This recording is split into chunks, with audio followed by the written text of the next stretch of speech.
Hi friends, मैं राजेश कुमार, सहारा India, Madhepur. अब मैं आप लोगों से एक बात कहना चाहता हूं जो सहारा इंडिया से ही रिलेटेड है। 1978 ईस्वी में इस कंपनी का आरंभ हुआ गोरखपुर से।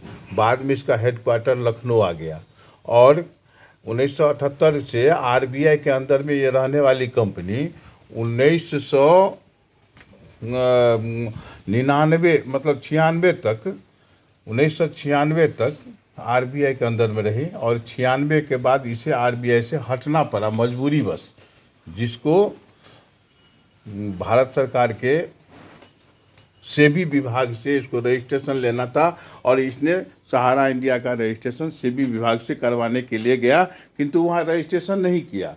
फिर बाद में सोशल वेलफेयर डिपार्टमेंट से, भारत सरकार के ही सोशल वेलफेयर डिपार्टमेंट से इसका रजिस्ट्रेशन किया गया और उसका नाम रखा गया Sahara India real estate corporation limited और Sahara India housing investment corporation limited. इन दोनों कंपनियों में जब कंपनी ने लगभग 16-17 हज़ार का कलेक्शन कर लिया तो सेबी को याद आया कि नहीं, ये तो स्कीम मेरे अंदर आता है। पहले सेबी ने रजिस्ट्रेशन से मना कर दिया और फिर बाद में उसको अपने अंदर मानने लगा और इस पर ढेर सारे प्रतिबंध लगाने शुरू कर दिए और बाद में निर्णय ये हुआ कोर्ट में कि नहीं, 18,000 करोड़ और प्लस इंटरेस्ट मिलाकर 24,000 करोड़ रुपया सेबी को दे दिया जाए और उसके पश्चात ही फिर कारोबार किया जाए। अब यह पैसा सेबी को चला गया है और आज तक पैसा वापस नहीं आया है, जिसमें सुप्रीम कोर्ट की भी भागीदारी है कि उसके निर्णय के आधार पर अगर कोई भारत का व्यक्ति बात नहीं मानता है तो उसे जेल होता है, लेकिन सेबी ने आज तक बात नहीं माना। इसका कोई कुछ भी किसी ने नहीं देखा। अब इसमें भारत सरकार संलग्न हुए हैं, कुछ न कुछ इसका निराकरण निकलेगा। अब इसमें है क्या कि जब तक आरबीआई के पास यह कंपनी थी तब 1995 ईस्वी में एक आरएनबीसी रेजिडुअरी नॉन बैंकिंग एक्ट निकाला गया था, जो सहारा इंडिया सबसे पहले मानकर रजिस्ट्रेशन करवा लिया, जिसका असर उस समय के सबसे सशक्त कंपनी पीयरलेस पर भी पड़ा और उससे भी रजिस्ट्रेशन करना पड़ा। उस समय में इस दोनों कंपनियों को छोड़कर लगभग 42,000 कंपनियां बंद हो चुकी थी, बंद करवा दी गई। बाद में फिर इसे भी अपने नियमों में कुछ संशोधन करके सहारा इंडिया को सोशल वेलफेयर डिपार्टमेंट से के अंतर्गत लाइसेंस लेना पड़ा, जो सेबी के विवाद में आ गया। अब उस विवाद के कारण आज हमारे डिपॉजिटर तरस रहे हैं पैसा के लिए, जबकि कई बार उनका भुगतान हो भी चुका है और विशेष रूप से डेली के खाताधारी जिनको ब्याज सबसे कम मिलता है, ऐसे लोगों को हम लोग पैसा देने में सक्षम नहीं हो पा रहे हैं। उसका सबसे बड़ा कारण है कि सेबी के पास 24,000 करोड़ रुपया जमा है, जो सुप्रीम कोर्ट के निर्णय के पश्चात भी वापस नहीं आ रहा है।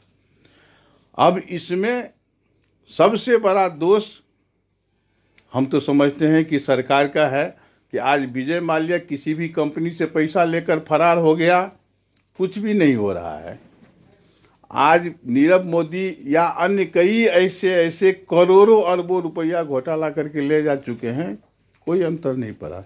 सहारा इंडिया ने आज तक जो कुछ भी किया देश हित में किया, कंपनी हित में किया। किसी ने भी अपने नाम से किसी कंपनी का रजिस्ट्रेशन नहीं करवाकर कोई पैसा हड़पने का कोई षड्यंत्र नहीं किया, फिर भी इस पर केस चल रहा है। तो एक श्लोक मुझे याद आता है कि यथा चतुर्भिः कणकं परीक्षते निघर्षण छेदन ताप ताउने। यानी इसका अर्थ है कि आप अल्युमिनियम की परीक्षा नहीं कर सकते, लोहा की परीक्षा नहीं कर सकते। परीक्षा किनकी होती है? तो स्वर्ण की, सोना की। क्यों? क्योंकि उसको देखना पड़ता है कि यह असली है या नहीं, अच्छा है या नहीं। और आज सहारा इंडिया परिवार इसी दौर से गुजर रहा है कि निघर्षण छेदन ताप तौने, सोना की पहचान करने के लिए उसे रगड़ना पड़ता है, काटना पड़ता है और तभी अगर संतुष्टि नहीं हो जांच करने वाले को तो आग में धिपाना पड़ता है। तो आज यह कंपनी निघर्षण, छेदन, ताप ताउने तीनों प्रक्रिया से गुजर रही है। और मैं तो ये कहूँगा कि यह गुजर चुकी है, फिर भी अभी तक जांच करने वाले को यह नहीं पता चल पाया कि वास्तव में सहारा इंडिया प्योर है, प्योर गोल्ड है। इसके लिए हम लोग भी इतना दोषी हैं कि अन्य संस्थानों के तरह, किसान आंदोलन के तरह या सीए प्रोटेक्शन के तरह हम लोग इसका प्रोटेस्ट नहीं कर पा रहे हैं। छोटा मोटा प्रोटेस्ट किए भी जिसका सार्थक कुछ परिणाम नहीं आ रहा है। और अभी के समय में एक एक व्यक्ति जब परेशान है तो याद कीजिए उस दिन को जब 73 दिन का नेशन वाइड लॉकडाउन लागू हुआ था। 73 दिन तक किसी को कहीं निकलने नहीं दिया गया। कोई अगर रोड पर निकलता था तो पुलिस मारती पहले थी, पूछती बाद में थी। परिणाम स्वरूप हम लोग कहीं कलेक्शन में नहीं जा पाए। और दुकानदारों की व्यवस्था ये है कि वो लोग अपने दुकान को खोल नहीं सकते थे। 4 प्रकार के ही दुकान खुले रहते थे: दवा, दूध, किराना और सब्जी। बाकी कपड़ा क्या हो, मनिहारा हो, रेडीमेड हो, स्टेशनरी हो, सोना चांदी का हो, हार्डवेयर हो, कुछ भी हो, सभी दुकानों को बंद कर दिया गया। परिणाम स्वरूप हम कलेक्शन नहीं ले पाए और वो कलेक्शन नहीं दे पाए, जिसका परिणाम आज हम भुगत रहे हैं। हम डेली खाताधारियों से आग्रह करना चाहते हैं कि यह बैंक आपका है और आपके द्वारा ही संचालित है, क्योंकि डेली के खाताधारियों को जितना पैसा ब्याज नहीं मिलता था उतना अधिक वहाँ से कलेक्शन होता था। और कलेक्शन के क्रम में हम लोग उस पेमेंट को सुचारू रूप से संचालित करते थे।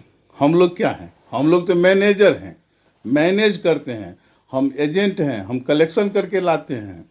मैनेजर है ब्रांच में, मैनेजर उसे मैनेज करते हैं।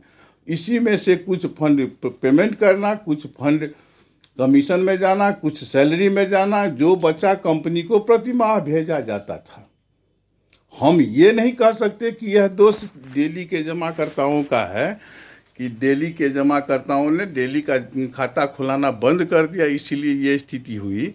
यह नहीं कह रहा हूँ, किंतु यह दोष एक यह भी है कि डेली के जमाकर्ताओं के द्वारा जो खाता पूर्ण होने के तत्क्षण खुल जाया करता था, आज वह पूरे 2 वर्ष होने को जा रहा है। आज दिनांक 4 फरवरी 2022 आ चुका है और 21 मार्च को लॉकडाउन लगा था। अब सोचिए कि हम 2 वर्ष पूरा करने जा रहे हैं और 2 वर्ष में हमारी स्थिति कहाँ से कहाँ चली गई। हम लाखों का भुगतान एक चेक से किया करते थे और आज हम 10,000 5,000 के भुगतान के लिए तरस रहे हैं। और हमारे जमाकर्ता 10,000 5,000 भुगतान लेने के लिए बाध्य हैं, वो भी समय से नहीं मिल पाता है। हम माननीय उच्च न्यायालय को, सर्वोच्च न्यायालय को, सरकार को, माननीय प्रधानमंत्री मोदी जी को या फिर अमित शाह जी को या फिर निर्मला सीतारमण जी जो हमारे वर्तमान वित्त मंत्री हैं, इन लोगों से आग्रह करना चाहते हैं कि इस मामला को कुछ इंटरफेयर करके हमारे डिपॉजिटर जो 10 रुपया 20 रुपया जमा करने वाले थे प्रतिदिन के हिसाब से, निश्चय ही वह करोड़पति नहीं थे। वह एक सामान्य व्यक्ति थे जिन्होंने रिक्शा चलाकर, ठेला चलाकर, सब्जी बेचकर, मजदूरी करके उन्होंने 10-20 रुपया प्रतिदिन करके रखा। और आज उन्हें आवश्यकता पड़ने पर किन्हीं के पास शादी विवाह का लफड़ा है, किन्हीं के पास बीमारी का लफड़ा है, किसी ने उधार ले रखा है। और आज हम इस स्थिति में हैं कि उनके अच्छे बर्ताव, बुरे बर्ताव को भी सहन करते हुए विवश हैं कंपनी स्तर पर कि हम बैठकर केवल उनकी बातों को सुन सकें। और जिस प्रकार से हम उन्हें सेवा प्रदान किया करते थे, आज हम सेवा देने में इतने अक्षम हो चुके हैं कि लोग अब कहने लगे हैं कि क्या सहारा इंडिया था और क्या सहारा इंडिया हो गया। मित्रों, आप लोग घबराइए मत, कंपनी भी बंद नहीं हुई है और कभी बंद नहीं होगी, क्योंकि स्वयं सुप्रीम कोर्ट ने यह जजमेंट कर लिया है कि अब सहारा इंडिया बंद नहीं होगा, क्योंकि इसकी देनदारियों से 3.5 गुना अधिक इसके पास संपत्ति है। संपत्ति पर रोक लगा हुआ है, जिसके कारण हम तो नहीं बेच सकते, लेकिन सरकार और सुप्रीम कोर्ट तो स्वतंत्र है कि उसको बेचकर भुगतान करे। अगर मेरा 24,000 करोड़ रुपया सेबी में जमा है, अगर उसे सिक्योरिटी मनी के रूप में ही रख दिया जाए, और सरकार से यह निवेदन मैं करता हूं कि वो सहारा इंडिया के संपत्ति को बेचकर, जैसे विजय माल्या के संपत्ति को बेचकर, नीरव मोदी के संपत्ति को बेचकर सरकार ने बैंकों की भरपाई की, फिर सहारा इंडिया को क्यों नहीं भुगतान हो रहा है? सहारा इंडिया का वहाँ के जमाकर्ता क्या इतने ही दोषी हैं कि उन्होंने 10 रुपया, 20 रुपया, 100 रुपया, 500 रुपया प्रतिदिन करके जमा किया? इसमें से कुछ नेता लोग कहते हैं हमसे पूछ के जमा किया, तो हमने उनको जवाब दिया कि भैया आपसे पूछ के हमने रजिस्ट्रेशन करवाया था, और आपसे पूछकर ही सेबी ने हमारा रजिस्ट्रेशन किया, या आरबीआई ने रजिस्ट्रेशन किया, या भारत सरकार के किसी भी विभाग ने क्या आपसे पूछकर किया था? और आपसे पूछकर कोई स्टेट बैंक में जमा करता है क्या? आपसे पूछकर कोई पंजाब नेशनल बैंक में जमा करता है? जिस सेविंग अकाउंट खाताधारियों का 1 लाख रुपया सुरक्षित हुआ करता था, आज माननीय प्रधानमंत्री मोदी जी ने उसे 5 लाख कर दिया। उसे फैसिलिटी मिले क्योंकि वह सरकार का अनुषांगिक क्षेत्र है, वह जनता से पैसा लेकर सरकार को देता है। तो क्या हम जनता से पैसा लेकर पाकिस्तान सरकार को देते हैं? क्या हम जनता से पैसा लेकर इंग्लैंड के सरकार को देते हैं, चाइना के सरकार को देते हैं? ऐसा नहीं है मित्रों, हम लोग लड़ाई लड़ रहे हैं आपके लिए। दोष हमारा यह नहीं कि हम आपसे पैसा लेकर सहारा इंडिया में जमा किए, दोष हमारी व्यवस्था का भी कुछ है कि हमारे जो उच्च प्रबंधन में बैठे हुए लोग हैं, वो लोग उतने सक्रिय नहीं हैं जितने सक्रिय होना चाहिए। आज भी पैसे देने वालों का अभाव नहीं है, और न ही जनता में विश्वास का कोई अभाव है। सहारा इंडिया से किन्हीं को अविश्वास नहीं है, बल्कि सिर्फ और सिर्फ असंतोष होने के कारण आज ये सहारा इंडिया की ये स्थिति है। अगर समय पर भुगतान हो गया होता, या नहीं भी हुआ, समय के पश्चात भी 2 महीना 4 महीना में किस्त वाइज करके अगर कमांड ऑफिस से भुगतान हो गया होता, हमने एक सुझाव दिया था कमांड ऑफिस को कि हम सभी खाताधारियों का बैंक अकाउंट नंबर, उनका सारा प्रपत्र जानकर, IFSC कोड, सब कुछ, रेवेन्यू स्टाम्प, टिकट वगैरह सब कुछ लगाकर अगर हम आपको दे देते हैं, आप कमांड ऑफिस से उनके अकाउंट में पैसा ट्रांसफ़र कर दीजिए, 10 किस्तों में उसका पैसा ट्रांसफ़र कर दीजिए। आज तक सबका पैसा मिल गया रहता और सब जगह से हमको खाता मिलता, सम्मान भी मिलता। आज खाता मिलना तो बंद, सम्मान भी मिलना बंद है। बदले में पैसा बंद, अपमान चालू। हमारा क्या दोष है भैया? हमने क्या अपराध किया है? हम आपसे पैसा लिए, कंपनी को दिए, बिना कंपनी को पैसा दिए वो तो रसीद पासबुक नहीं दे सकता था। हम अपने नाम पर थोड़ी मांगे थे कि भैया दीजिए आप हमको, हम पैसा अपने परिवार में लगाएंगे। हमने या LIC के एजेंट ने, या पोस्ट ऑफिस के एजेंट ने, या बजाज एलियांज हो, बिरला सन लाइफ हो, कुछ भी, कोई भी कंपनी हो, कोई भी एजेंट घर नहीं ले जाता है पैसा जमा करता है बैंक में, और बैंक ही उसका भुगतान करता है। अब थोड़ा सा सोचिए कि हम 2 रुपया कमाने के लिए आपके दरवाजे तक गए थे, हम भुगतान करने की स्थिति में हैं? नहीं है। कहने का अर्थ ये है कि यदि आपका धैर्य नहीं रहता तो हम लोग अब तक सुरक्षित नहीं रहते। यह धन्यवाद के पात्र हैं हमारे सम्मानित जमाकर्तागण कि वो धैर्य कर रहे हैं, और हमारा विश्वास भी वो जीते हुए हैं, और उनका विश्वास भी हम जीते हुए हैं। अंतर यह है कि समय की कुछ प्रतीक्षा है, उस समय की प्रतीक्षा आपको भी करना होगा, हमको भी करना होगा। सहारा इंडिया भविष्य में न तो कभी बंद होगा, और न ही आपके भुगतान में कोई अनियमितता होगी। हाँ, कुछ विलंब हो रहा है, जिसके लिए हम समस्त सम्मानित जमाकर्ताओं से क्षमा प्रार्थी हैं, बार बार क्षमा प्रार्थी हैं कि आप लोग धैर्य किए हुए हैं, तो कुछ और धैर्य कीजिए। इसके बाद हम एक दूसरा वीडियो बनाने वाले हैं जो आप लोगों तक पहुंचेगा, तो उसमें आप और क्लियर हो जाएंगे कि सहारा इंडिया कब और कैसे भुगतान करेगी। तब तक के लिए धन्यवाद। मेरा चैनल सहारा राजेश या राजेश सहारा करके आप ढूंढ सकते हैं। लाइक शेयर करना हो मत करिए, नहीं करना हो मत करिए, करना हो करिए, यह तो आपके अंदर की बात है।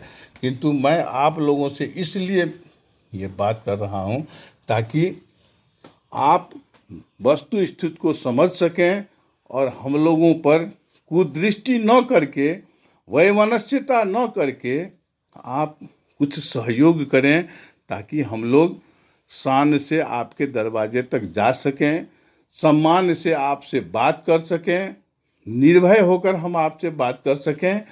पैसा मिलना तय है, समय का कुछ फेर है भैया। तो जब समय का फेर लगता है तो राजा हरिश्चंद्र को भी बहुत परेशान किया, मर्यादा पुरुषोत्तम श्री राम को भी बहुत परेशान किया, भगवान श्री कृष्ण को भी सभी परेशान किया, महाभारत युद्ध को भी समय ने ही परेशान किया कि महाभारत युद्ध होना पड़ा। इसलिए आप लोगों से पुनः क्षमा प्रार्थी, बार बार नम्र निवेदन कि आप लोग कुछ धैर्य बनाए रखें और इसी प्रकार बनाए रखें। खास करके मैं उन दैनिक जमाकर्ताओं को बार बार आग्रह नम्र निवेदन करना चाहता हूं कि आप लोग अपना दैनिक खाता अवश्य चालू रखिए। अगर पिछला भुगतान नहीं हुआ है वह भी होगा, क्योंकि आपका दैनिक खाता ही हमारे सहारा इंडिया का आधार था, है और रहेगा। नमस्ते।